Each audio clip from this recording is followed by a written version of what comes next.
Welcome to the Explainer. Look, if you've spent any time in the world of enterprise finance or operations, you already know the pain. The endless, exhausting cycles fighting with legacy tools, those massive spreadsheets that somehow miraculously crash right before your big board meeting, the totally disconnected data silos, it's a lot. And if you're looking at SAP Analytics Cloud, or SAC, to fix all of this, you've probably run into a bit of confusion about what it actually is and what it truly does. Well, today we are decoding SAC. We're breaking down the absolute master blueprint for enterprise planning, and we're going to give you the exact clarity you need to understand how this platform actually works in the real world. But before we get into the weeds, we got to talk about the fundamental fork in the road. You really need to ask yourself this direct question. Are you evaluating SAC primarily for standardizing your executive reporting, or are you looking to deploy a unified extended planning and analysis architecture, what we call XP&A, where HR, sales, and supply chain are all actually planning together? This isn't just some tech question, it literally defines your entire strategy, because SAC isn't just one thing, and if you treat it like it is, you're setting yourself up for failure. Here's our roadmap for this explainer. We're going to hit the identity crisis, look at SAC as a data product, explore enterprise planning domains, unpack the 7-layer architecture, and finish up with some core design principles. Section 1. The Identity Crisis, BI versus Planning Tracks. Okay, let's dive right into this because honestly, this is the biggest cognitive hurdle you've got to clear.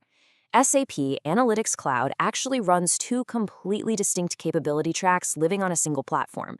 If you look at the left side, you have SAC as a business intelligence tool. Its main objective is descriptive and diagnostic analytics. It's strictly read-only. It's built for business analysts who need dashboards, interactive visualizations, and native AI features just to query data in real time. Think of this as your rearview mirror. But over on the right side, you have SAC as a planning product. Its objective is predictive and prescriptive planning. This one requires read and write interaction. It's built for FP&A, operations, and department leads who need to build what-if scenarios and actual budgets. That's your steering wheel. Two vastly different tracks living on one platform. Section 2. SAC as a data product, moving beyond reporting. Now here is where we need a major mental shift. We're leaving the BI track completely in the dust now. For the rest of this explainer, we are focusing 100% on the planning track.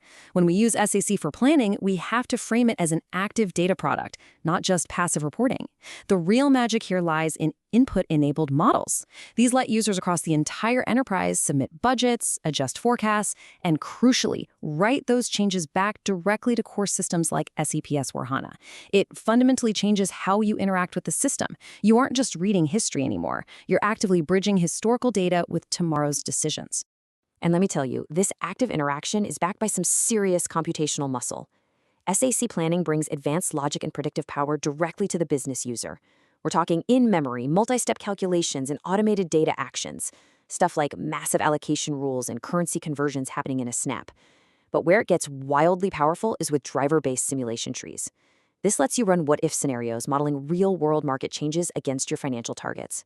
What if inflation spikes tomorrow? What if there's a huge supply constraint or an exchange rate totally flips?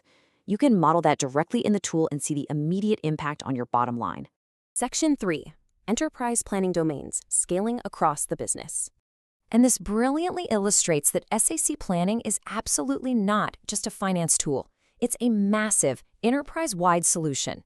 Across 4 main domains, there are 50 distinct enterprise use cases. Think about that. You've got financial planning with 12 use cases, covering things like cash forecasting and balance sheet planning. Sales planning has 10, tackling pipeline forecasting and territory planning. Supply chain planning adds another 11, from capacity to procurement forecasting. And finally, broader enterprise planning brings 17 use cases for strategic, integrated business planning. The sheer scale of what you can build out here is incredible.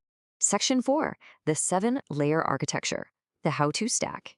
So transitioning from what the tool actually does to how we build it properly, we really have to look at the end-to-end framework. You can't just jump in and start making input forms. That's literally like painting a house before you've even poured the foundation.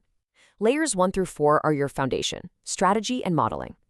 Layer 1 sets your overarching business planning architecture, so your corporate governance and planning calendars. Layer 2 is your data architecture, setting up dimensions and version management. Layer 3 is the supercritical data integration layer, making sure you have clean connections to S/4HANA, SAP Datasphere, or your APIs. And Layer 4 is the planning model design, where you structure your fact models and star schema design so the system actually runs fast and performs well. Let's move up the stack and see how this builds. Once that foundation is rock solid, layers 5 through 7 actually bring it all to life. Layer 5 is the planning logic layer. This is the home for your data actions, advanced formulas, and scenario modeling. Layer 6 is what your users actually touch and feel. That's your planning stories, your variance dashboards, the input forms, and the approval workflows. And finally, Layer 7 ensures the whole thing doesn't just fall apart after you go live. Planning, governance, and operations. This locks in your planning cycles, access controls, and strict auditability. I'm telling you, this 7-layer framework is the exact difference between a successful rollout and a total chaotic mess. Section 5. Core Design Principles, the philosophy of success. Now, we really got to pivot to the human element because, let's face it, even with the most perfect technical setup, implementations will absolutely tank if the design philosophy is flawed. I want you to really absorb this. SAC planning should not replicate ERP complexity. It should enable focused, driver-based planning that supports faster decision-making. This is a massive anti-pattern. The absolute biggest mistake companies make is trying to force every single complex, hyper-detailed ERP dimension into their planning tool. Don't do it. It slows the system down, it frustrates your users, and it entirely misses the point of agile forecasting. So the crucial point here is establishing your rules of engagement. There are 5 core design principles you absolutely must follow. First, keep it minimal. Only capture what is strictly needed to make a decision. Second, and honestly the most critical to get right, driver-based planning. You have to build your plans from tangible business drivers, stuff like volume, rate, and headcount. Stop just blindly slapping a 5% increase on last year's historical line items. Third is clear governance. Every single model needs an owner and strict version control. Fourth is transparent logic. Your calculations have to be readable by the business folks, not just the IT team. And finally, number 5, continuous forecasting. Let's apply that last principle directly to your reality. The whole goal of a proper SAC architecture is to finally kill off those excruciating, static, annual budgeting cycles. You know exactly the ones I'm talking about. The budget that took 4 months to build and is already completely outdated by February. By using minimal models and driver-based logic, you unlock the agility to roll out continuous rolling forecasts. These forecasts actually adapt and pivot as the market changes, guaranteeing your data always reflects current business reality. That right there is the true ROI of this platform. As we wrap up this explainer, I want to leave you with a final real talk question to evaluate your own setup. Doing SAC planning right takes some deeply structured thinking. Take a hard look at the architecture and those principles we just decoded. Do you need a planning maturity assessment to spot the gaps in your current architecture?